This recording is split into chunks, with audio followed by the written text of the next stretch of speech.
Look at this little brown bottle. You can grab it for $1 at any local dollar store, Walmart, or your neighborhood grocery aisle.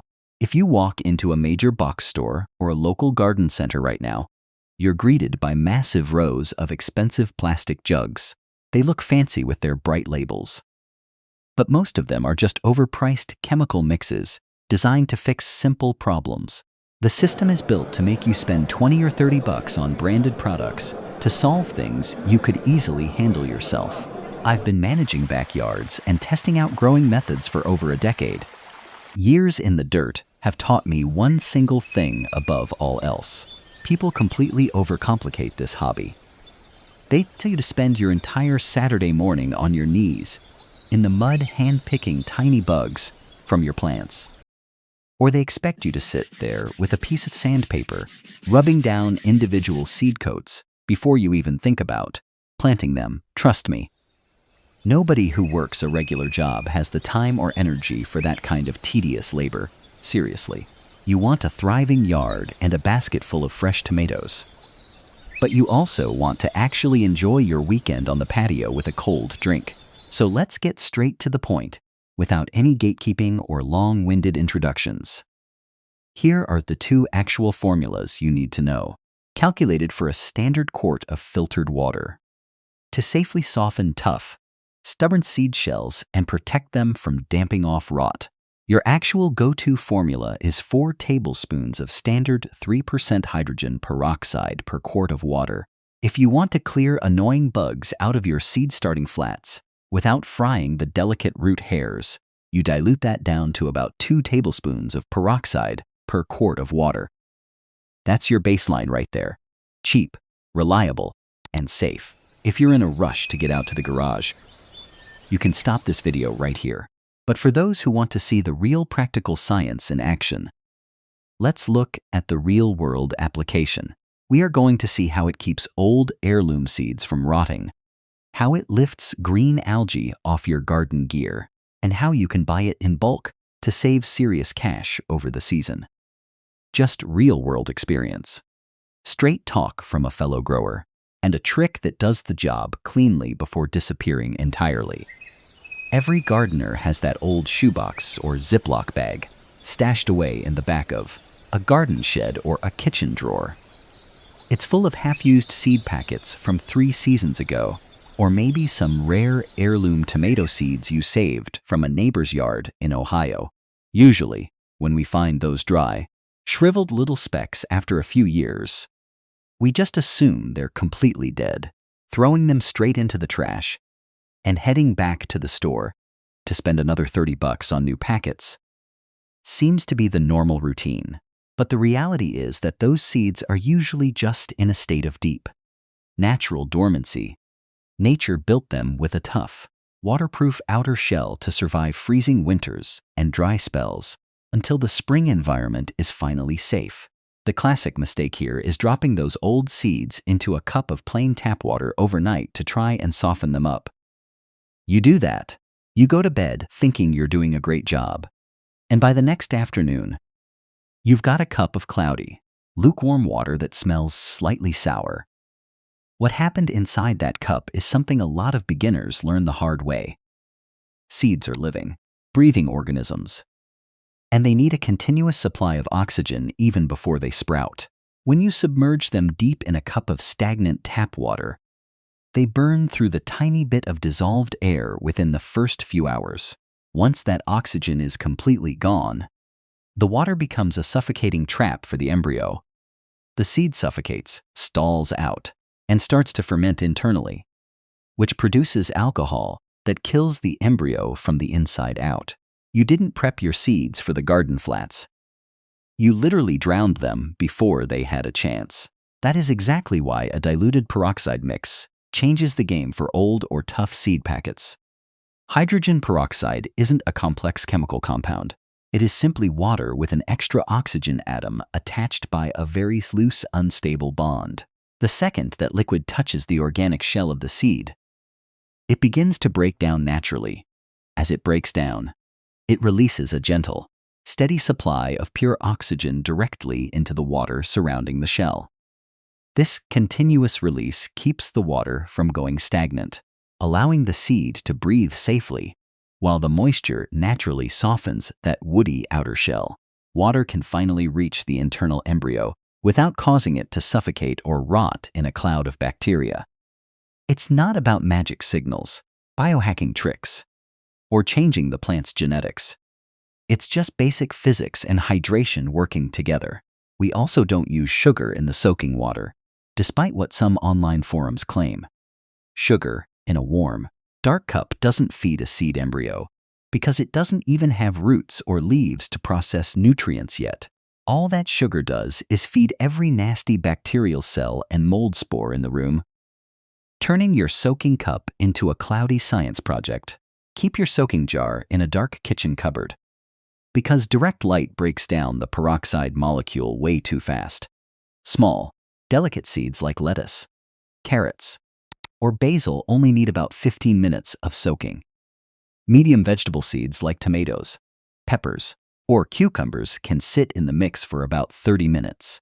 If you have big, rock-hard shells like squash, sunflowers, pumpkins, or beans, let them soak in that exact same 4 tablespoons per quart mix for about 4 hours.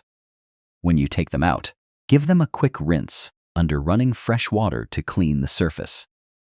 Lay them gently on a damp paper towel inside a standard Ziploc bag and place it on top of your refrigerator or a warm spot. You'll see clean, healthy, bright white root tips cracking through the shell, days faster than planting them dry in cold soil. It saves you all the tedious hassle of scraping them with sandpaper. And you don't risk crushing the tiny embryo inside with a pocket knife. You just let the natural properties of the water and oxygen do the heavy lifting while you go work on something else. If you start your seeds indoors early in the spring or keep houseplants on your windowsills, you've probably dealt with fungus gnats. You bring home a fresh bag of potting mix from the store, and a few weeks later, you have these annoying little black flies buzzing around your face. They drive you absolutely crazy every single time you sit down with your morning coffee or try to water your plants. Most people run out to the local big box store and buy those sticky yellow plastic traps. They catch the flying adults, which makes you feel good for a day. But a week later, a whole new batch of flies appears out of nowhere. That's because the flies buzzing around your room are only 10% of the problem. The real damage is happening down in the dark, damp layers of your potting dirt.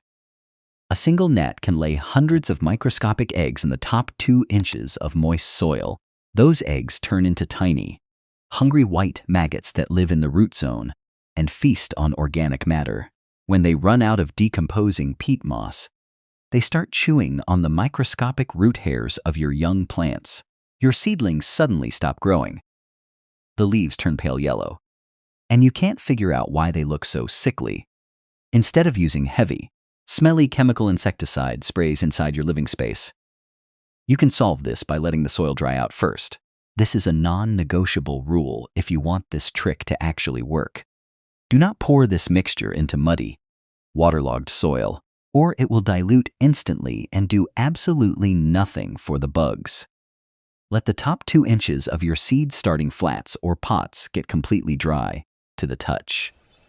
This drying out coaxes the hungry maggots up toward the surface looking for moisture, and it turns the dry potting soil into a thirsty sponge. Now, mix your soil drench using only 2 tablespoons of 3% peroxide per quart of room temperature water. Pour it slowly and evenly over the dry soil surface until you see it run out the drainage holes at the bottom of the flats. The second that mixture hits the dirt, you'll hear a clear, light fizzing sound, and a thick white foam will rise up around the stem. Don't panic and think you just killed your favorite plant, because that fizzing is a perfectly normal reaction. It's just the peroxide breaking down into water and air as it hits the organic material and the hidden gnat eggs and maggots. The beautiful thing is how this cleans out the soil population on contact without leaving any synthetic chemicals behind. As the foam settles down over the next few minutes, you are left with a fresh, Oxygen-rich environment right around the root system. Potting soil in indoor starters often gets compacted, dense, and airless from repeated top watering, which usually leads to root rot. That simple flush aerates the root zone instantly, opening up tiny air pockets and giving the plant a clean space to heal. Roots won't be harmed at this mild concentration, but you will definitely make life impossible for the bugs hiding in the flats. This is also an incredible way to clean up old, leftover potting soil from last year that you have sitting in a plastic bin stashed deep in your basement or garage. Trust me, don't leave your seed flats outside on the patio during early spring nights, because the frost will kill them instantly. Keep them safe inside, and instead of throwing away old dirt and spending a bunch of cash on a brand new bag, just give it a thorough drench with this mix a few days before planting. That extra step knocks out any overwintering bugs, larvae, or mold spores, giving you a fresh, clean growing medium for $0 extra. Run this treatment twice, spaced about a week apart to catch any late hatching eggs that missed the first hit. And you can clear your soil completely. Go check your old terracotta pots, your wooden planter boxes, or your greenhouse frames after a long, damp winter season. This is especially true if you live somewhere wet and rainy, like the Pacific Northwest or parts of New England. You'll find a thick green layer of algae or a white, fuzzy coat of mildew creeping along the edges and sides of the containers. It looks messy, it smells stale, and more importantly, it carries fungal spores that can infect your next batch of delicate seedlings. A lot of organic growers reach for household white vinegar or baking soda to scrub this grime off, which works all right for a superficial clean, but hydrogen peroxide has a distinct physical advantage over standard surface cleaners. When dealing with rough garden gear, when you spray 3% peroxide straight from the bottle onto a moldy terracotta pot or a weathered wooden box, it's intense. Bubbling action does the work for you. The liquid fizzes its way down into those microscopic pores, crevices, and cracks in the material. The effervescent reaction breaks up the fungal grime at the deep root level, lifting the stains right out of the wood fibers or the clay pores. Vinegar is a great tool for simple surface wiping, but it doesn't have that mechanical, fizzing push that peroxide gets from its unstable oxygen atom.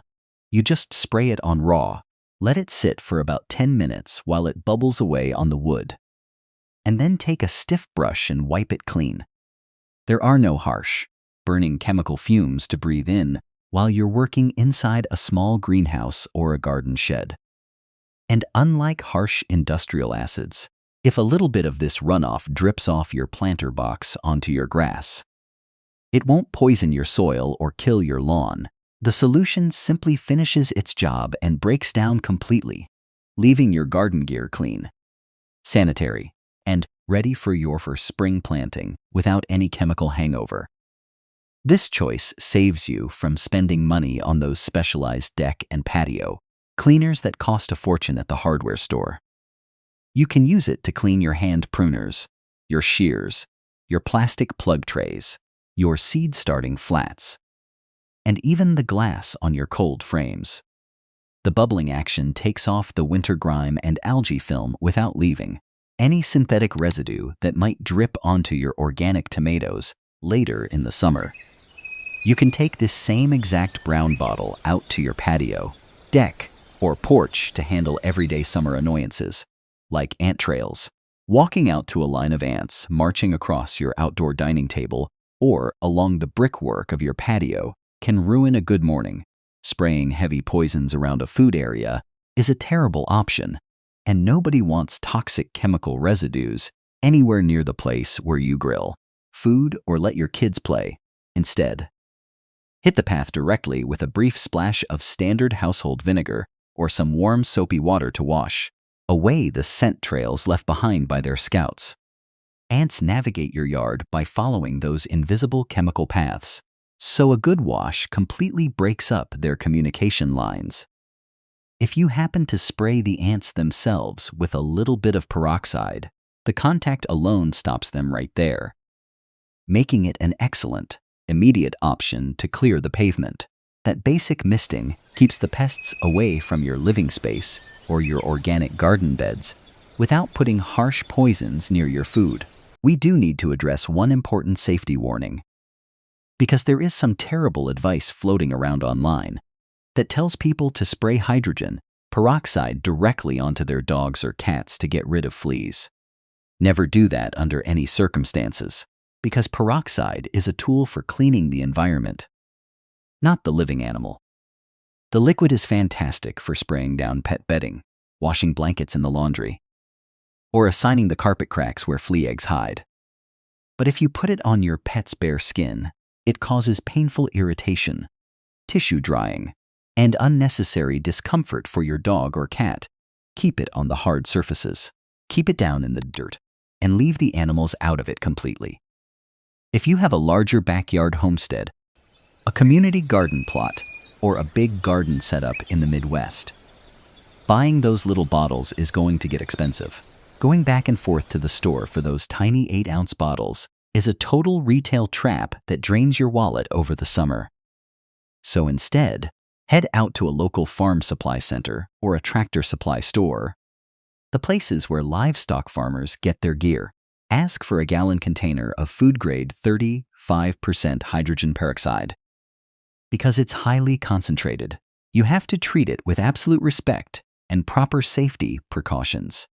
It will cause instant, painful white marks on your skin if you touch it barehanded.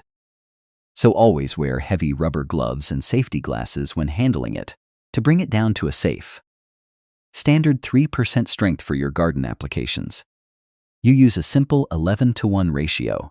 That means you mix exactly 1 cup of the concentrated 35% peroxide into 11 cups of clean water in a bucket.